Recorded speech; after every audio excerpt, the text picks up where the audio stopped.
Batman Begins was a game based off of the film by the same name. Developed by Eurocom and published by EA Games, it would release here in the States a day before its film debut on June 14, 2005.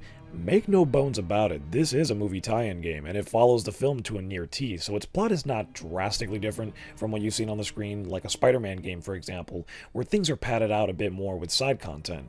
But even with that being the case, this game is probably single-handedly the most influential game to what the modern Batman game has ended up looking like.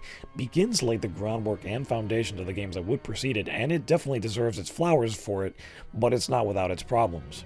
Like I said before, the game follows the movie's plot to a T, and while that may be a negative to some, perhaps due to its short runtime, clocking in at about roughly 4.5 hours of game time, Eurocom definitely squeezed what they could out of the situation. The levels crafted by the team are really well done and capture both the look and the feel of the movie, and this even extends to the character models. They all look spot on, minus Batman's awkward posture, but the most impressive things they do are expanding upon sections that are widely overlooked in the movie and turning them into appropriate levels within the confines of the game.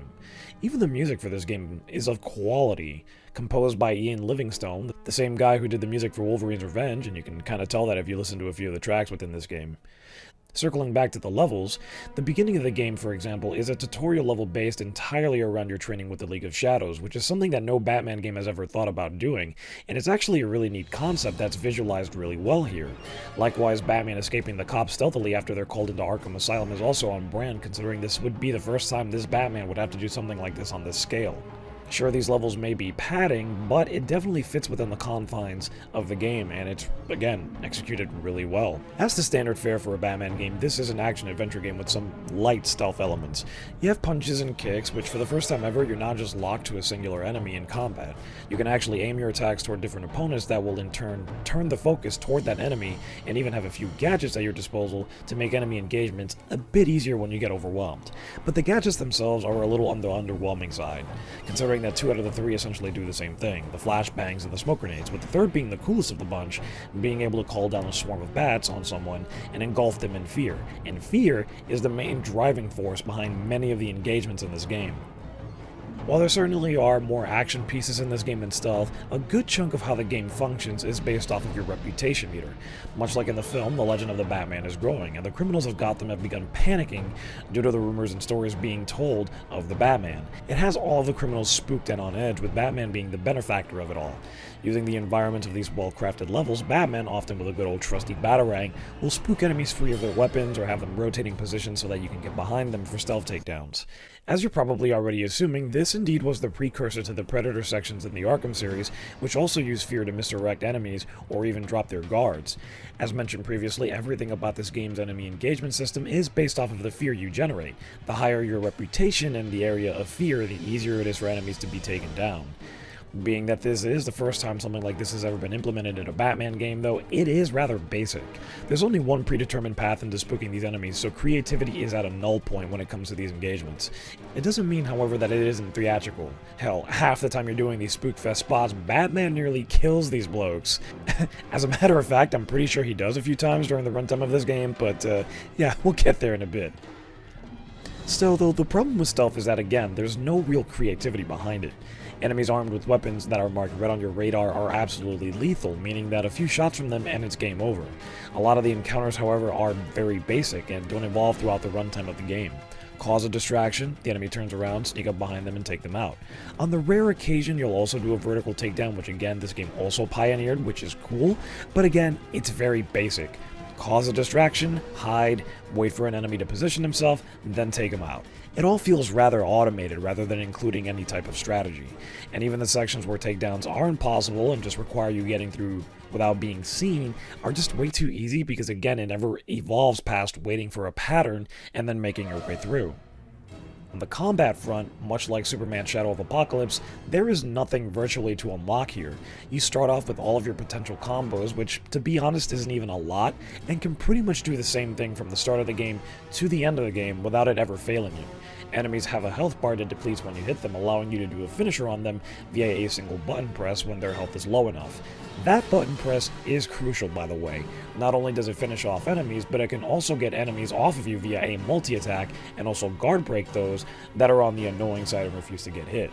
Also, it gives you this badass beaming Batman cutscene on the occasional spooked enemy. This is perfect. I love this so much. Likewise, you can do a jump attack and even a flashy vault attack, which looks neat, but is a little on the pace-breaking side, including a little cinematic when done. The animations for the moves, however, overall is a bit of a mixed bag. Very few moves look actually grounded in reality, with the rest looking very keyframed. You can tell just looking at said moves that there's no real weight to anything, and it definitely lessens the impact of what would be some outright brutal moves. The biggest issue with combat, however, and by proxy the rest of the game, is the camera. It is a little bit on the rigid side, and because of the forced perspective given to you for engaging in combat, it can be an impedance, not allowing you to see the other enemies, or even at times the environment. It's nothing that hurts the game's combat by a drastic degree, due in large part to the spaces most combat scenarios are placed in, having enough of an open space to allow you to have room, but something that occasionally will annoy you. It's more so during the platforming sections of the game where the camera definitely feels stiff. It doesn't move with you the way it properly should, and so in turn you'll occasionally be fighting with it to get yourself a better viewpoint of your surroundings. One of my favorite bits about the game are the Batmobile sections. That's right, beating up goons isn't the only thing you do in this game. Turning them into a paste is also something the game delights you in, and I don't care if the game says no casualties, there's no way getting hit with this tank at 130 miles per hour plus isn't turning you into mush. So again, Batman is killing people in this game.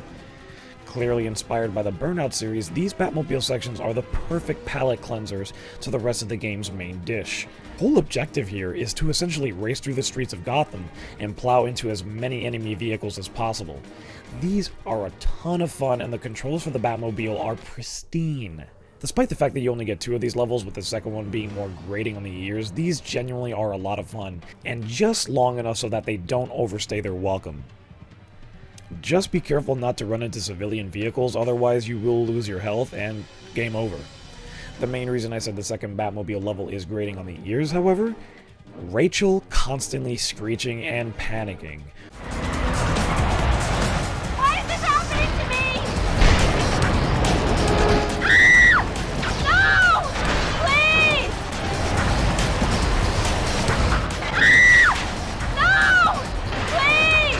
No, this isn't Katie Holmes' fault, although if you want to talk about her performance, that's another thing, and we'll circle back to that in a bit. Whoever was in charge of cycling in the rate of which these barks happen, or voice lines, for those unaware of the terminology, clearly didn't realize how frequent they were during this section.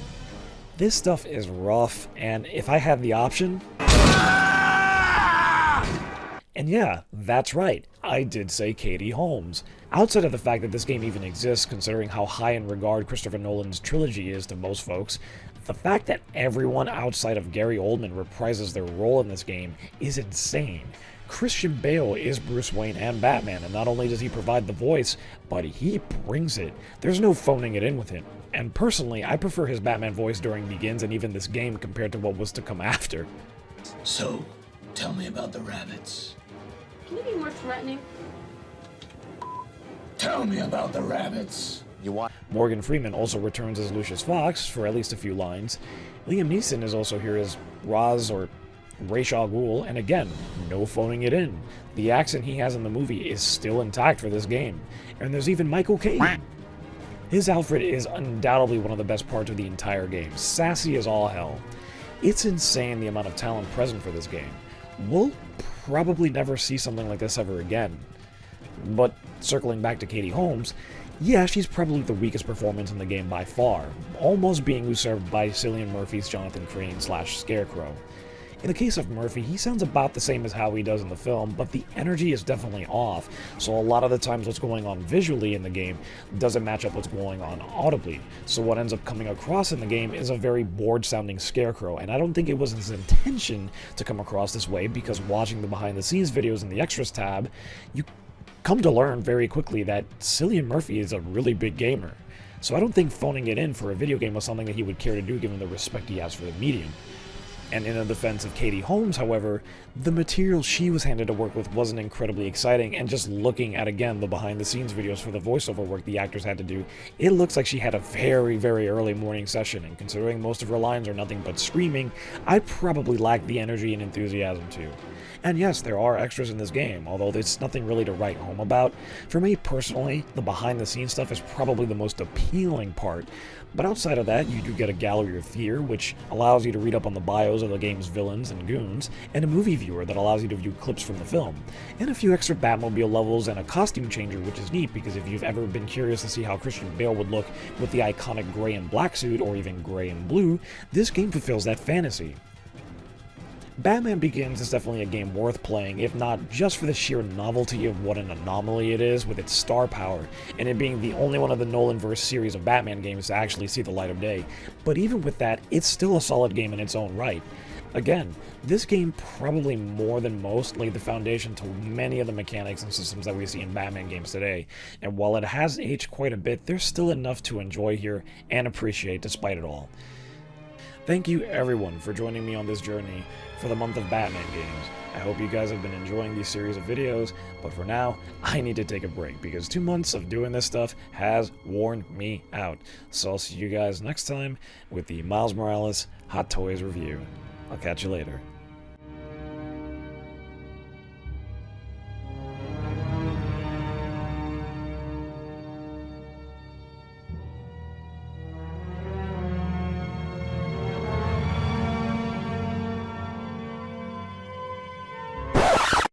You understand? Give me a f***ing answer! Seriously, man, you and me, we're f***ing done professionally. F***ing ass.